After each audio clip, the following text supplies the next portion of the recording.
Okay. Now we're going to get to it. Chomp, chomp, chomp. Dun. Shark Week. That's why we have Sarah here. Either Disney or Sharks. Or Disney Sharks. Disney Sharks. Bruce. Fish are friends, not food. Yeah. So Shark Week was last week. It's June 26th to July 3rd, I think is what it was. Yes. If you don't know, this is a week-long programming event on Discovery Channel. How are you American and not know? Yeah, Shark Week's been going on for how long now? 1988. Jesus. Premiered in 1988. It's a week-long TV program. Fun fact. Did you know it is the longest-running cable television program event in history? Oh, wow. Which I was like, 1988? Over TGIF? Yeah. Remember TGIF? Yeah. Everywhere you go. Exactly. Yeah, of course I know TGIF. Broadcasted in over 72 different countries, which I thought was pretty cool. That's pretty cool. It had some controversy, because again, Discovery Channel has always kind of been, quote unquote, the boring channel. As a kid, it was boring. As an adult, you're like, oh, this is kind of cool, unless you're that kid who really But now we're I was adult, that and it's like, kid. this is the junk channel. Like where it's back in the day, the Discovery Channel had a store. And it was actually right across the from mall, the Disney right? store. Yeah, I remember we were at the Boulevard Mall, and Yeah. I was like, this used to be the Discovery Channel store, and I used to love this store, and I bought rocks here, and I bought my telescope here. You call me a nerd, man. Exactly. But they got into some controversy a few years ago. They made what are called, they call them docufiction, which is a embellished mockumentary type of, cause most of the time on these, on Discovery Channel, they focus on not junk science. They focus on, a lot of like how it's made or, what is the history. It's, History Channel type of stuff.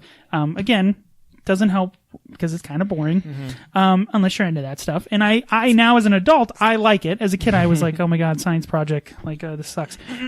So in 2013, they came out with a docufiction called Megalodon? Is that Megalodon. Megalodon, which is like the like a dinosaur shark, right? Yeah. Gigantic shark. It's out there or something like that. Here's the sad part.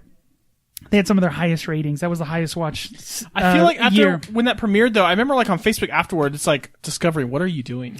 Well, there was a big... Because they passed it off as real, and people don't know. And it's junk science, and a lot of the scientific community said you're manipulating viewers. Exactly, yeah. Because it doesn't exist, and you're relying upon like stuff that's And you know it doesn't exist, and I get it's entertainment. But here's the problem. They had crazy ratings. That's our fault, right? Like this is reality TV, you know what I mean? Like we want to see something exciting. It's like, yeah, but make a Megalodon movie, a cheesy cable movie. Don't make it into a documentary. Right, but and I think also Shark Week is kind of a sacred spot. This is probably their most popular week. So then in 2015, I think it was 2014, Rich Ross, he became the new president of Discovery Channel, and he basically said, we're not going to do that anymore. We're not going to do it for Shark Week, because we still want that money. They did it for the Animal Planet and a documentary about mermaids. And people thought that was real, and it was like, no, that is not real. But it was, it was right before he came in. So they've pretty much like stopped. There's too many stupid people in this world that will believe this. Right. That's true. The problem is like I said, the viewership went through the roof. That's really the problem is like you have to balance what is your role as the Discovery Channel and what is your role as a board of directors, a director on the Discovery Channel. Yeah, because you're like, listen guys, we need advertising money. No, we need seriously. money. And it's like, okay, yeah, but we're the Discovery Channel. It's like, you gotta find that balance. You look at things like the Learning Channel, which has like some of the most crappy... the Learning Channel. It's the worst. You don't learn anything from that. That's channel. my point, and it's because it's like MTV doesn't show music anymore. It's just a brand. It doesn't have much to do with the programming that's on it. Now, I will say Discovery Channel probably is holding down the fort longer than most would. That's true. That's true. Well, agree with that. They used to be a lot more trash on that channel, but I think they're coming back ever since that guy became a CEO or whatever. Rich Ross. I think they're definitely coming back to that. When I first saw it, I thought it said Rick Ross. I was like, Rick Ross owns the Discovery? Like, that would be amazing. But anyway. But you still have, the building cars and all that stuff that has nothing to do with Discovery. Mythbusters is not anymore. They got canceled. And that was a bummer. And one of the big things that they do is they actually have a host for usually the week-long events. This year and last year they had Eli Roth, which is kind of a weird choice. Yeah. Like, I get he does horror and, like, sharks are scary, but it's like, come on. But they had, like, the guy who's popular on YouTube. I think his name's Philip Domingo. He's a YouTube guy. He has, like, a channel, and he talks about other YouTubers and different news and stuff like that. And they've had, like, the Mythbusters, the guys on there, Adam and... I can't remember the other guy's name. They host... they hosted it one year. So they usually they had like who's the guy who does dirt jobs or dirty jobs? What's Mike Rowe. Mike Rowe hosted it. So they usually sometimes get their own celebrities, but they kind of been branching out and getting like other celebrities and other comedians and other host of other things. Yeah, Kevin Hart did the Shark After Dark. Mm-hmm. Really? Yeah. So the Shark After Dark is kind of like The Talking Dead. They kind of recap some of the programming that they've shown. But this year they had some pretty interesting stuff. They obviously stayed away from the docu-fiction, which I hate when we do that with words. You know what's weird about Shark Week? It's weird, like recently, like Sci-Fi with their Sharknado movies will tie it in that kind of around the same time as Shark Week to get those viewers as well. Yeah. Oh well, there's a ton of shark The stuff. Fourth Awakens.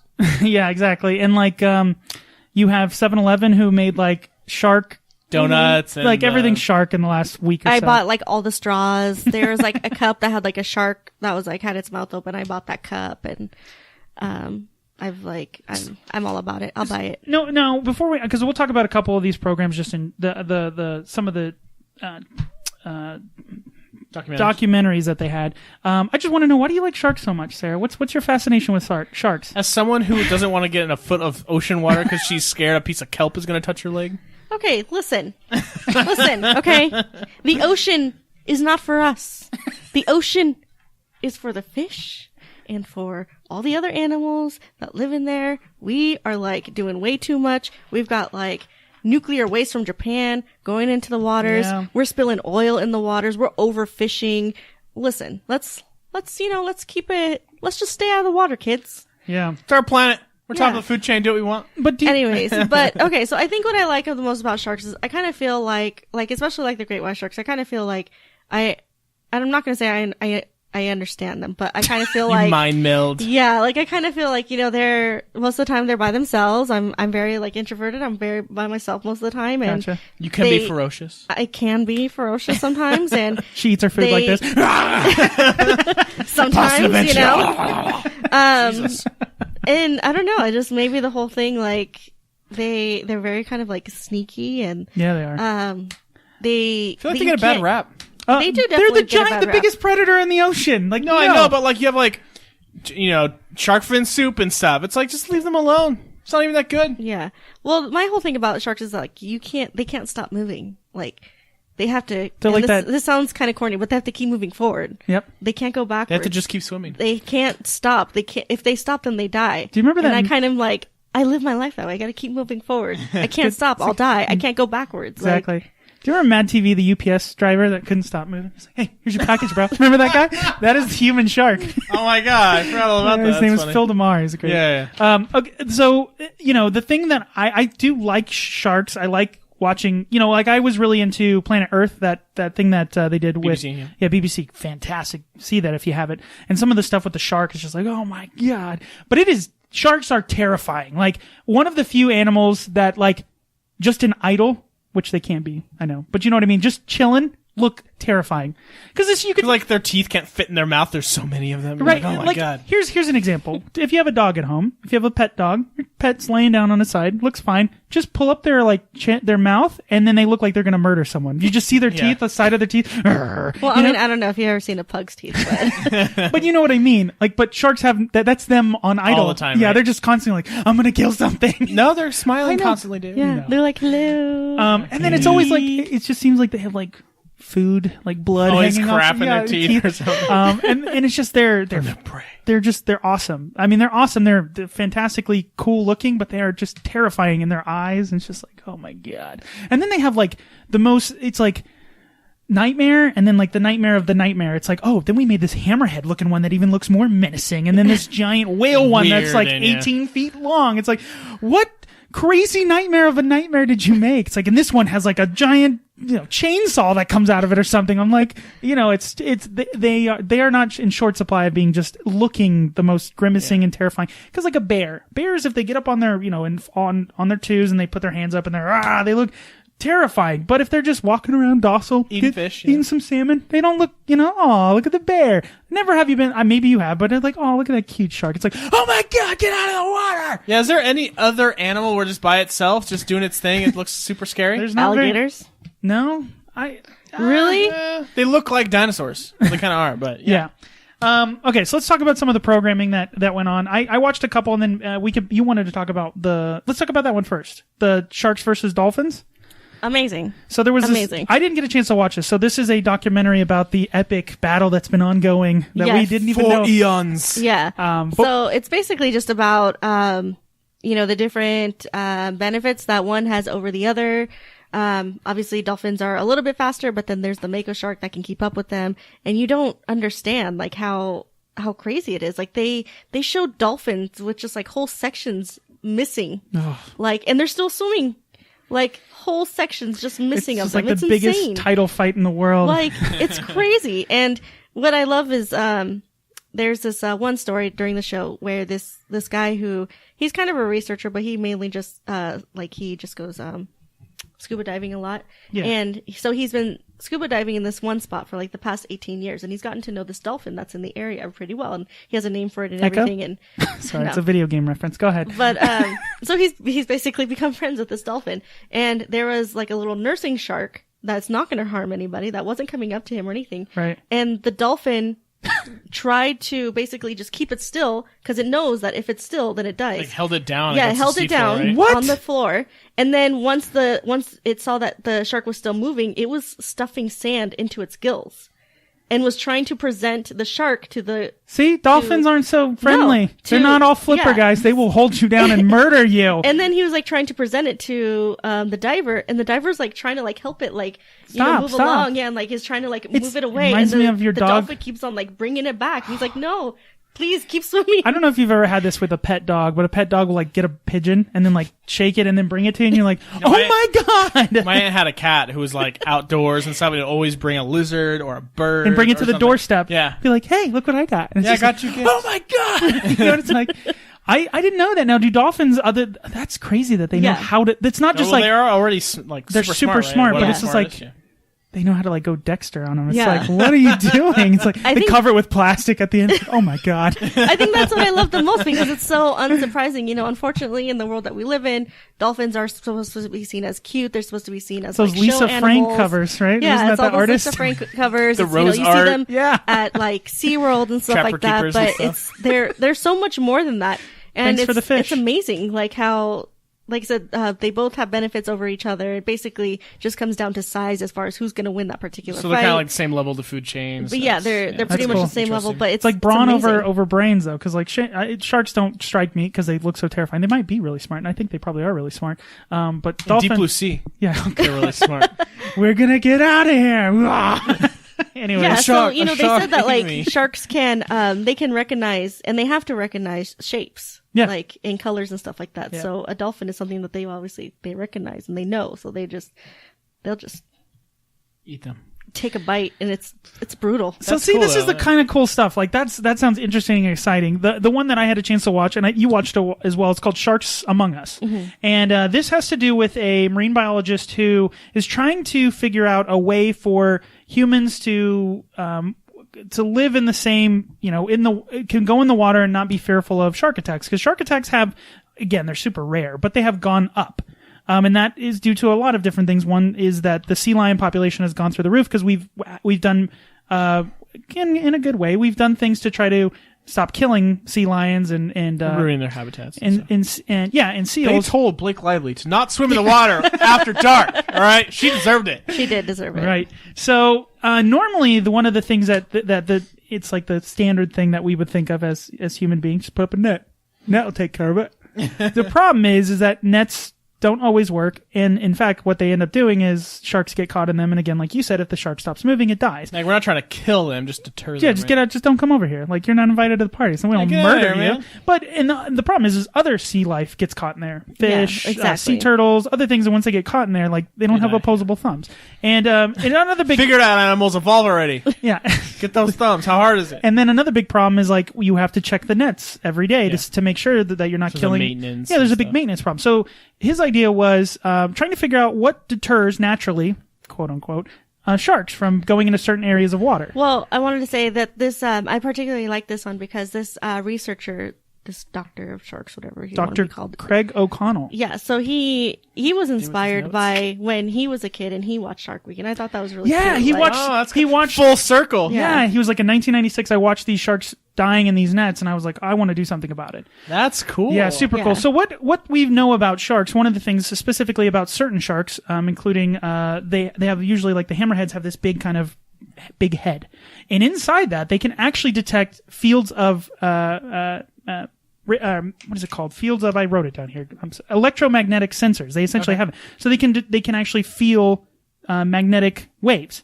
Which just stick to it. They're like, ah! No, they can just sense it. But that, first of all, that creeps me out. And they're like, a lot of people think they can actually tell like the electromagnetic waves that come from the earth, and that helps them navigate things better. I'm like, we don't have that ability. Like, that's creeping me out, sharks. You already got teeth and you can swim fast. Like, why do you need the superpower? Okay. How do you expect them to see? They have spidey sense, man. Exactly. Yeah, that's how they see. Yeah. So his idea is what if we take that ability and we essentially do what you're talking about? Reverse engineer it. And then create a magnet that tells them, go away. It's like, it reminds me of like, when you play a dog whistle really loud and dogs are like, stop, stop, stop. This is a kind of that idea. And the way he builds this contraption is he builds these PVC pipes that sit on the floor of the ocean. He does an example near the coast. And he puts these giant boron, I don't know if they're boron, but they're magnets in them. And then they do this test and the sharks come up and then they go get close and then they immediately go, screw that. And they swim away. And so, does it require power or anything like that, or just the magnets will do it, which is awesome. And they're like these PVC poles that are like floating. They're attached at the bottom, like with another PVC at the bottom of the ocean. So they move back and forth. And so people, like a wall kind of. Yeah, and so people can swim through it, and other animals, sea life could go through it, but sharks won't go. So he did this test. I actually thought it was pretty interesting. He took a 16-year-old who just got bit like 6 months ago and lost his arm. 6 months, hasn't been back in the water, and he's like, we're gonna see if they'll go. I'm like, don't put the 16-year-old yeah, got bit. Get anybody else who hasn't had a traumatic experience with sharks to test it out. But see, that's what I think has been great about the past 2 years about the Discovery Channel is they are trying to bring back they try to bring back a lot of people who get attacked by sharks and talk to them, because those are the people who end up being the biggest shark. What's the word I'm looking for? Advocates. Like anti-shark? Yeah, exactly. Anti-shark or pro-shark. It just depends. So they want to turn them in from anti-shark to pro-shark. Yeah, so they always end up being the biggest advocates, and I can see how it would be good for somebody who had an attack to kind of, maybe face their fears a little bit, but I can maybe understand throw how just a piece of meat that isn't alive. There's a lot of other things. But you can I do think Discovery. that's so cool. Like, I think that they're shying away from they still have the stupid shows that are like, and then this person, there's a serial killer white, right. It's not like a highlight of murder. Like it's not murder porn, right? You know what I mean? Because we love that, but it's like, just do with sharks. It's like, no, like, why don't we find out something positive to help both, humans and sharks? With this theory of magnets repel sharks, he does it on a small scale with like bull sharks, and it works fantastic. But then they so it's all sharks, not just hammerheads. Right. It's other different types of sharks because they all have that built in. And so then he goes to this a place off of the coast of, I think it was off of Ensenada, somewhere near Ensenada, and he's going to try it on great whites, which is like, they don't F around, you won't F and B around, right? So Guadalupe Island? Yeah, Guadalupe Island. And one of the things that he was always worried about is like, okay, well, it's not just does it work, will it stand the test of time? You've got swales, you've got huge ocean waves that hit this thing, and that's why nets that hit it, you got to be able to do this. So he went and he did some diving, and he saw that sea lions hide in the kelp, right? And what that actually does is not only is it like hard to swim into, it also breaks up the vision of the shark. So it's hard for the shark to actually kind of pinpoint where. Like how? Where are you? Are you hiding in there? I'm not a vegetarian, so I just want to eat meat. It's the opposite of a vegetarian. So then he changes his design to essentially have 2 PVC pipes, so actually 4, that are kind of connected at the bottom. 2 are connected at the bottom, and then 2 are connected in the center that go up. So it kind of has this like waving back and forth. So it looks like kelp. Oh, okay. So not only will it prevent the shark from being repelled by magnets, it also blocks vision, sight, and it has a better flow like kelp does, so it maybe has a potential to have less. It's the idea of like if you have a long piece of bridge and you have one post in the middle, there's more likelihood it could break, whereas like if you have multiple sections, like concrete. You break up sections of concrete. Anyways, it kind of sways with the earthquake or whatever. Yeah, it looks more. It feels and looks like kelp. So then they set up this huge thing, and they can't put it on the floor of the ocean because it's too deep. So they actually create a bottom of it looks like lattice. It's not lattice, but it's like a chain link, right? And then on the top is this. It's all floating in this thing. He calls it the Square of Death, which I was like, why you gotta call it the Square of Death, bro? I'm not they still gotta do ratings, David, yeah, of course. So it has this floating rig, and then there's magnets on the outside. And these great whites, they're coming up, 14, 15 feet long great whites just swimming real freaking close. And they have the photographer in there, because he's a Andy Casagrande. Yeah, he's so in a box, protected by magnets. Yes. Quote unquote protected. Yeah, no, but it's all it is just PVC. These sharks can just eat you. Yeah. And they're hungry. One of them bit the boat before they started this thing. And he's like, yeah, it was fine until the shark bit the boat. Now I know he's pissed. So it was fascinating and exciting. The music. Did it work? It did. Oh, okay. I think they got to doctor it up. He gets in and he's freaked. He's like, oh my God, it's working. And then he's starting to get freaked out because there's 4 or 5 of them nearby. And then he comes out of the boat and he's like, I don't know if I can keep going. But you have to finish the science experiment, Dr. O'Connell. You got to do it. It's for science. He's like, all right, okay, back in. They know it works because they had to have done extensive testing with meat and all this kind of stuff. So they know it works. Yeah, I know, but it's still just super exciting to see a shark get first of all, the footage that they get of these sharks, I'm like, we don't need it. I know what a shark looks like. We don't need to get super that close. Up close in their teeth. Yeah, it's stop it. They need a higher get resolution. Up so close. They're like, here's the shark. I'm like, stop. Look at inside his mouth. I'm like, stop it. And then they do the thing where the shark bites the camera. I'm like, why are we doing this? Why? It's not necessary. No one needs to get this. Personally, I know. It is but they play the music well. It's very exciting. It's great. At the end, all the people that are involved are like, this is huge. If you can create something that protects sharks, protects humans, it's cost efficient, and it works this well, you could change the world. You can set them off, how many feet of, by a beach where you're not necessarily ruining their migration patterns or anything, but just any strays. Yeah. And protect people. And they always show these, I love these 3D renderings where it's ocean, and then it's the barrier, and then people are swimming in the sharks or something. I'm like, I still don't want them that close. I'm not going to go next to the thing and see if it actually works. Put your hand out. It's just kidding. Remember when you were a kid? Yeah, you're like, I'm in, I'm out, I'm in, I'm out. I'm on home base. I'm not on home base. It's don't screw around. Just go watch Jaws and you'll never get in the ocean again. So that was fantastic. So I watched that one, which was a lot of fun. You watched it, right? Mm-hmm. It's just, it's that kind of stuff that makes me excited, and it's that kind of stuff that I think inspires other people to become marine biologists and actually make a change in the world. Out of the box thinking. And this guy's young. He's not an old guy. No, he's our age. Yeah, it's pretty cool. So, and they do get pretty close. The sharks get pretty damn close. And a couple times, you watch this stuff and I'm like, no one's going to die on the show. But I know that I think someone died on one of the episodes of that fisherman show. What's the Deadliest Catch? Mm-hmm. Everyone died. A lot of people died on the show. No, I know. So I'm like, it's like Game of Thrones. You got to be I don't know if they're going to kill somebody off. Good Lord. But they might. I don't know. Anyways, go see it. Sharks Among Us. It premiered just last week. Fantastic. The other one. I think you can still watch the episodes if you go on Shark Week. It'll take you to the Discovery Channel. That's how I watched it. I watched it on the Discovery Channel. Yeah, you can watch some of the episodes there. The other one I'll just talk about real quick, and then we have a little bit of field trip stuff to get to. It was called Return of the Monster Mako. So Mako, that's pretty cool. Yeah, super cool. So Mako, first of all, it has laser beams and sharks. Done. Wait, that's what? all. Yeah, there you go. All right. Okay, here we go. So the Mako shark is a sport shark. So it's a sport fish. So it goes up to very slim. It's very fast, right? but they can grow very big. Well, they are very fast. Yeah. So the normal, the smaller ones, they can get up to 30 miles per hour, and they're smaller, but they after a certain amount of size, they change. They evolve. There you go, Pokemon.